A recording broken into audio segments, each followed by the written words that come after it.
Huddled somewhere in a corner of Japan, 2 or 3 Christians of Japanese ancestry gather with a candle in a quiet place devoid of derision. There are not many of us. Fewer than 1% of Japan's citizens call themselves Christians. Yet there have been 8 Christian prime ministers, which seems remarkable to me. My grandfather, Yataro Yao, a lonely and motherless youth, was the first Christian in our family. My mother, his first child, born in 1897 at Awokusai-cho, Kanazawa, Ishikawa Ken, was also a lonely, motherless child.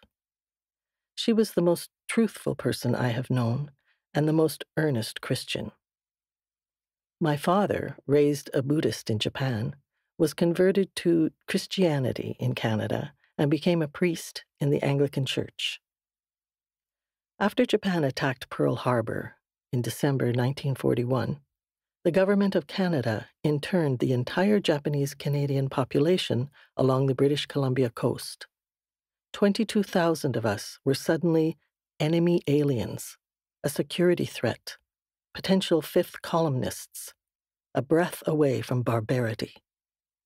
We were removed on trains to the BC interior mountains. In Slocan, the best of the ghost towns to which we were sent, our family of 4 stayed for 3 years in a log cabin with a cow dung ceiling at the foot of the mountains.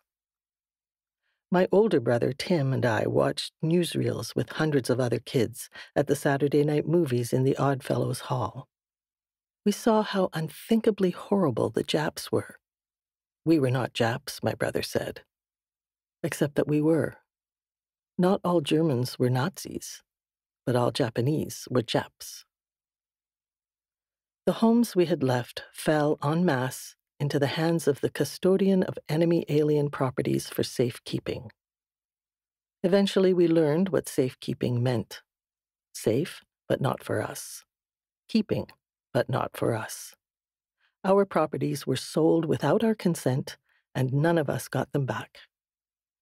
After the war, we were still, as the title of Ken Adachi's seminal book tells us, the enemy that never was. Having disappeared our houses, the government decided next to disappear us. Its dispersal policy, intended to destroy our community and to eliminate an essential belongingness at the core of our identity, worked almost perfectly.